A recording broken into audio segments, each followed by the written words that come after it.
Hey everyone. So for today's lecture, we're going to go over the two types of research that you can include in your poetry analysis paper and then also for your final paper. Okay. I posted this document for you to download. That kind of is the notes that goes over this information. All right.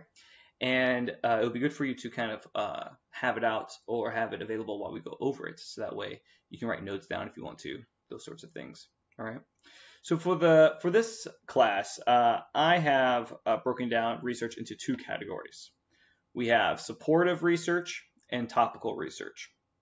Okay, if you take other courses, different writing classes, different research methods, there's a wide variety of types of research that you can use for a variety of subjects. But for the analysis of your poems, for paper number two, I've kind of reduced it all down just to two topics, or two categories. So the first category is supportive research, right? And this is research that directly supports your analysis because the writer of the research shares your perspective, okay?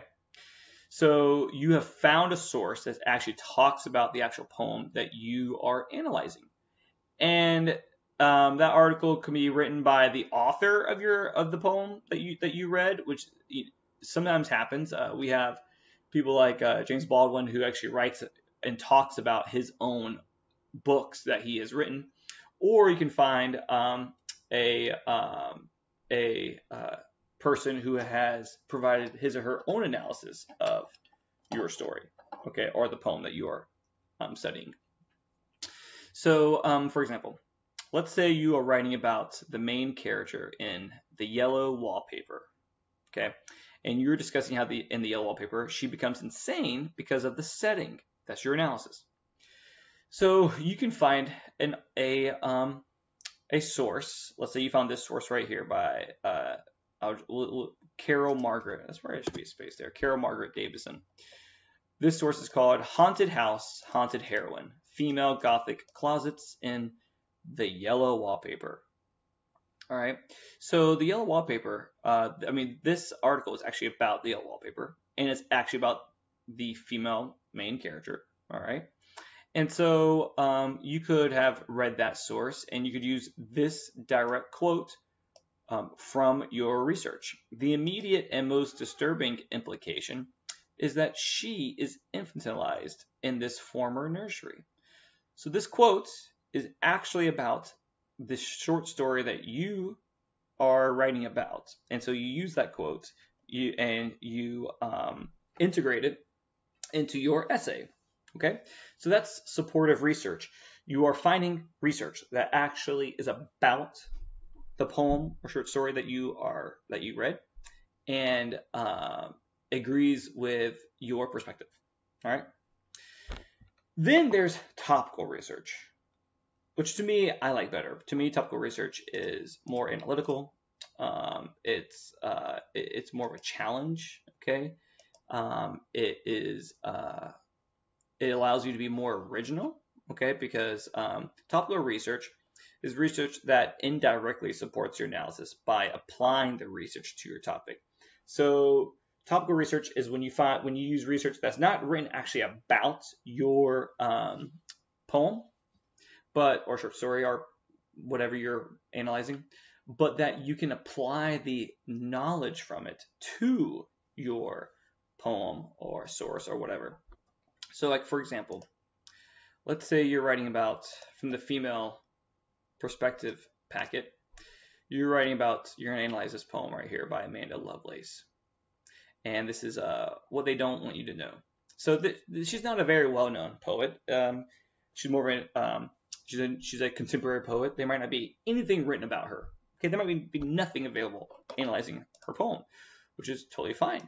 Instead, you find topical research. All right. You find research that supports your interpretation of the poem. So let's go back to the Yellow Wallpaper. Let's imagine that you are writing a paper about the Yellow Wallpaper, and your topic is still that the main character in the Yellow Wallpaper becomes insane because of the setting.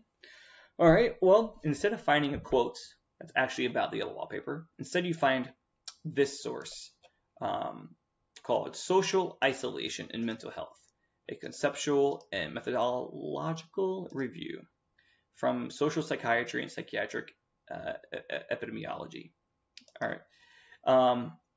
So you find that article, you read it, and you want to use this quote to support your analysis of the main character from the yellow wallpaper.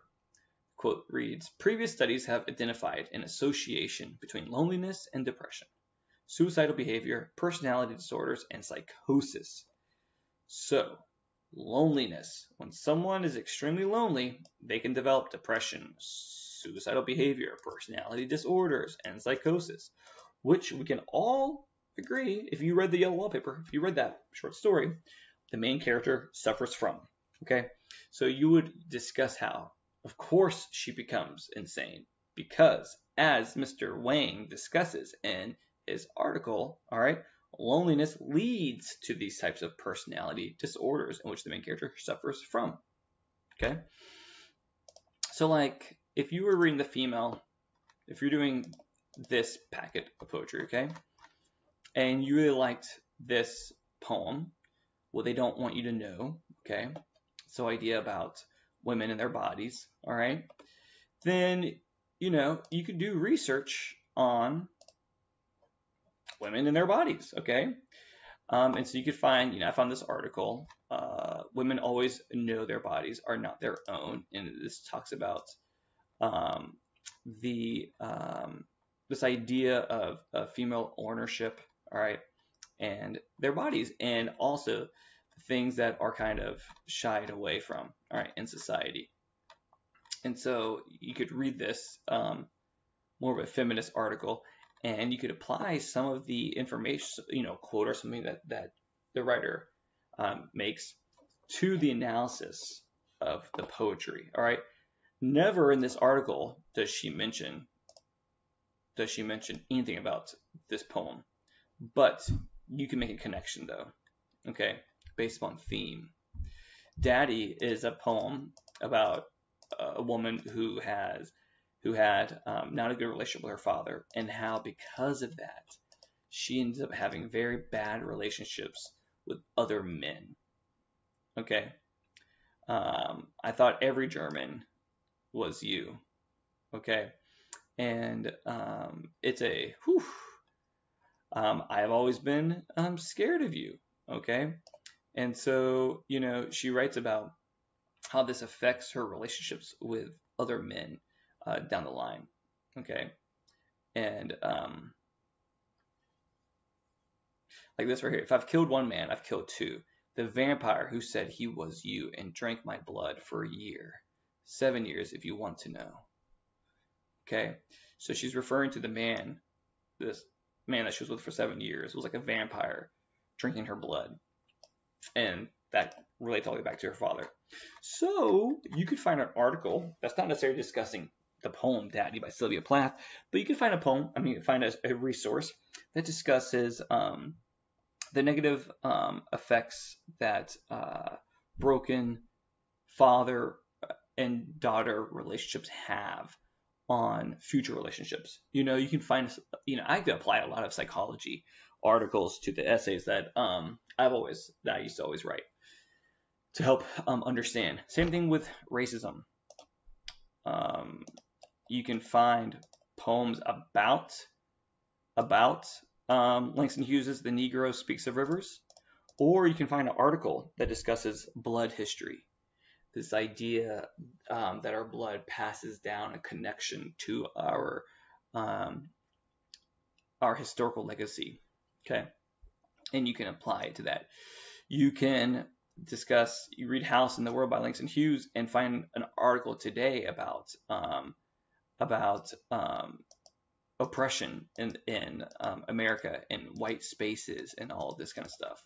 Okay, so you can, like, there's not going to be any article about Little Ghetto Boy by John Legend, but you can find something that you can relate to this poem. Okay, all right, so that is my main discussion on these items. All right, I want you to make sure that you are applying the information, the quotes, well in your paper. You can summarize. If you summarize and paraphrase, you still have to cite. You still have to show in parentheses where you got that information from. There might be no quotation marks because you didn't quote, but if you are paraphrasing people's ideas, you have to still cite them in parenthetical citations. Okay. If you are not sure if you're doing it correctly, you can send me a sample. I'm not going to read your whole essay. That's what the Learning Center is for. But you can send me a snippet, and I can give you some feedback on a snippet.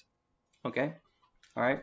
And in honor of all in the honor of Juneteenth, is that how you pronounce that correctly? For today, and in honor of all the protests and all kind of stuff, I wore my homemade Black Lives Matter shirt. It's kind of backwards right now, but made it with bleach. So there you go. Hope you have a good weekend. All right, and email me if you have any questions.